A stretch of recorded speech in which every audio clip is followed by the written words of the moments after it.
Good morning, Suzanne Joy. Good morning, Deborah, LeeAnn. Time to tune in.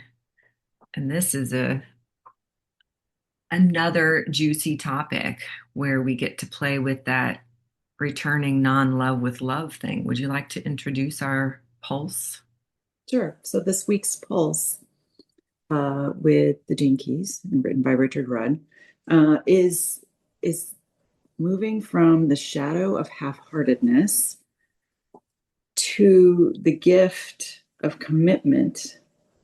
And the Siddhic state, or the highest essence of it, is devotion. And oh, so much to say. Um, I thought of you, I thought of me, I thought of several people listening to the audio transmission by Richard Rudd. And every time I listen to those things, I get like another zinger of something that lands. Um, I feel like I'm going to go ahead and start with the shadow, but I'd love for you to play with commitment. So the shadow is so uh, pervasive, as all of these are. They're such human tendencies, and we we walk around with this lack of being fully committed, lack of, we love conditionally. We are even what we call fair weather fans for our sports teams, right? I mean, there are the more, we call them crazy zealots if they are so in love with them, which actually is a sign of what this key is about. So I'm laughing because I'm going, we have this thing that you only love to this point because you don't want to lose yourself. And I'm struggling with how do you love so devotedly? How do you go through life with such a full open heart, knowing that hurt is there, knowing that people will take advantage of that? And I think we've swung so far in the protective stage that we kind of walk around half-hearted, like I'll care about this, but I'm not going to care about that. I can only care about so many things. And I used to feel that way, like I have a limit on how much love I have. So if I like love the planet too much, I have to pick.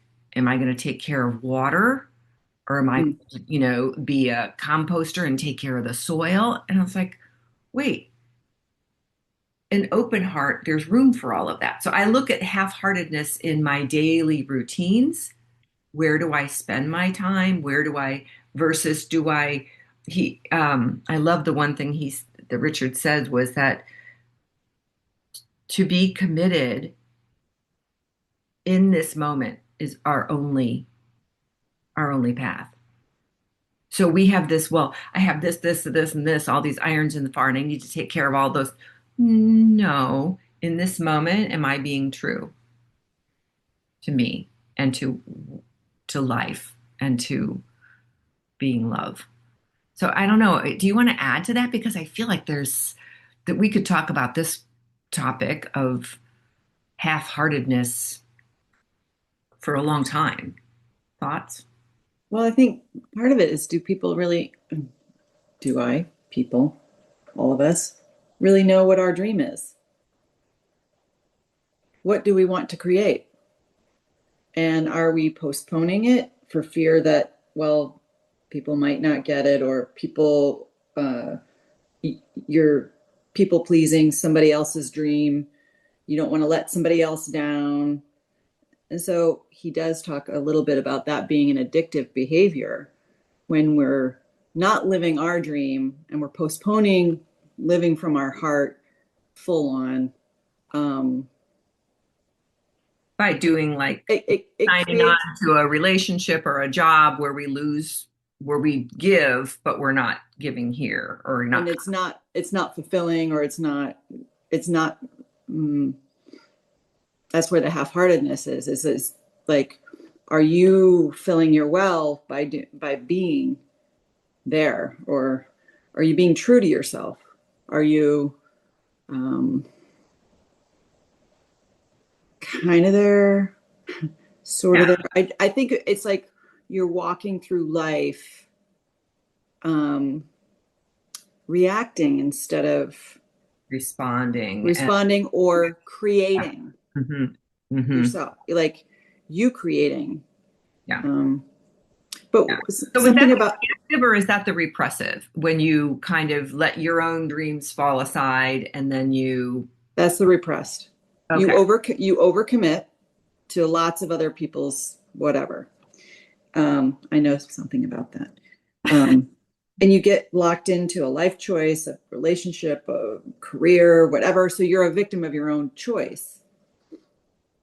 And you know that you always have the choice to change your mind. Sometimes what I also recognize is the cycle. Are we honoring our cycle when things naturally come to its own end, or are we trying to push something? Um, so just being honest, it's about being honest with oneself. Um, and then there's the other one, the other side is you don't commit, you undercommit, you quit too soon. That's when people flit off and go, zip, zip, like, Yeah. Or you're so committed to so many things that you're not really committed to anything. I think of it as a buckshot, you're just, Yeah. and Just you're, scrambled or yeah. scattered energy is what that one I recognize. Um, so what do you think it that helps us to move from that? I mean, because neither of those feel very good in the long. No, they don't. Um, and then where does it turn? Because somewhere along the line, you're like, okay, stake in the sand. I'm committing. Right. What do you think it is that's the catalyst for that, or that wake up call that we get? Um, it is a deep, deep trust. And, Deborah and I are, every week tuning in. I mean, I think we all tune in daily, moment by moment, but that's the true commitment, is being conscious of tuning in to your heart, because this is all heart based. This is not mind. This is not your mental gyration. And to give fully from that open heart center without an expectation of how it's going to turn out. I think for somebody that has this key, the not knowing part freaks us out. Oh, the mental not knowing. Yeah, which Right. yeah, because he talks about it's not a head thing. You can't Right. get there through the egos trying to find the answers and it's the listening down here, down below into the heart space. And so following, for me, it's about following the yes. If something feels off, I pivot. And I think that that's an ingrained, innate ability in my cellular being, when something is like, mm-mm. And so I'm not going to go in that direction. But it is letting go of any specific expectation. And the thing that I've learned in my life is that there are no incorrect decisions. Right. Every dis Our mind thinks that there's only one true path that we should be on, and that's not. And we need to be able to, like you said, pivot Yeah. in in the moment. So it's, what is the point of holding ourselves back from living full on out, heart open? What? Because you're afraid that you might get hurt? Come on.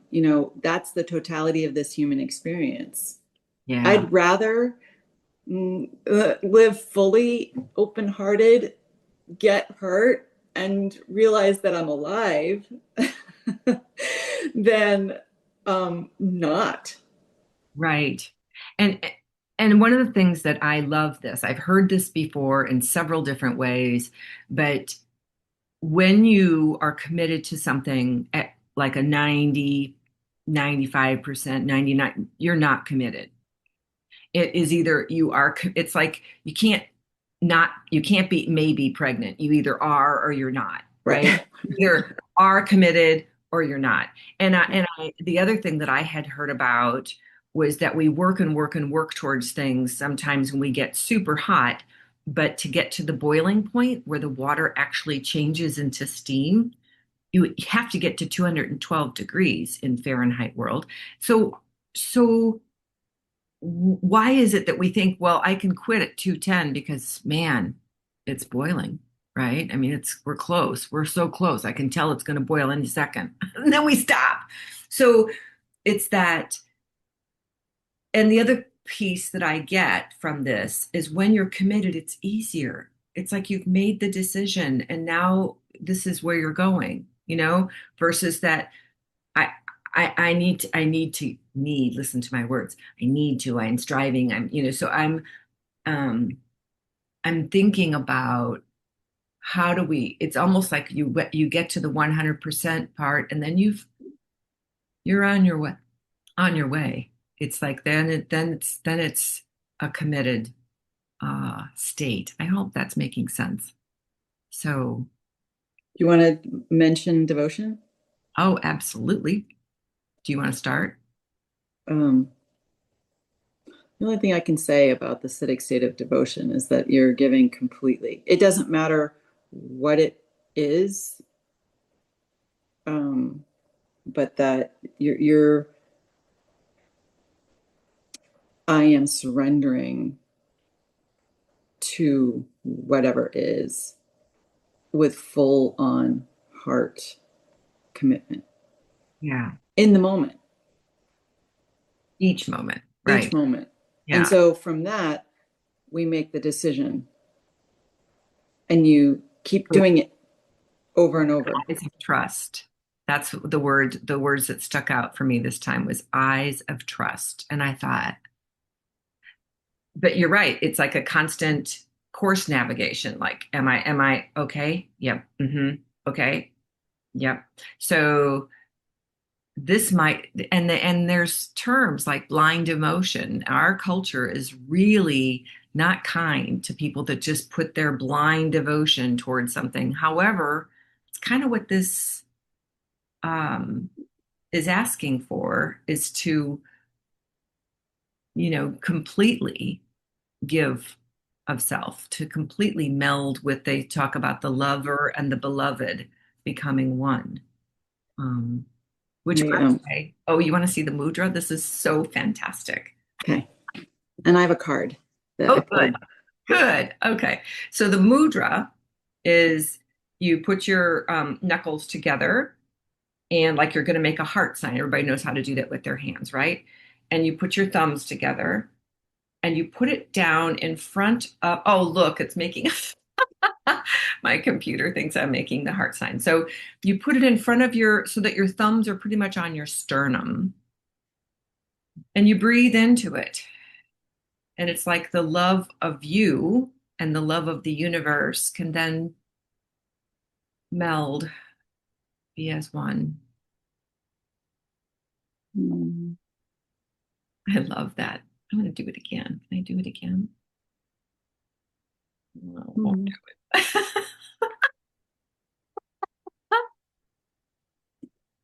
So, what you got for us? So today I've got a card about faith. And this Mm. is all about angelic support. So I'm just going to show you the card. Ooh, beautiful. Yes, please.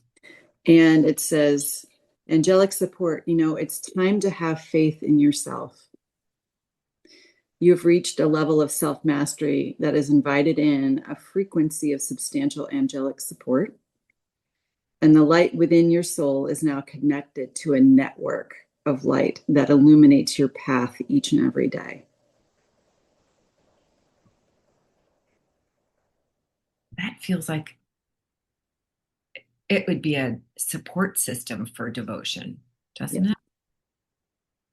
Oh, yeah. We're not alone in this. And so we get to play and discover and devote with our heart what we want to create more of in this world. We do. I do. You do. Eyes of trust. Eyes of trust. Beautiful.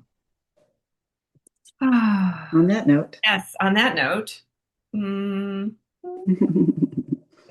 to do it again. No, take good care until our next time together. till next time, much love.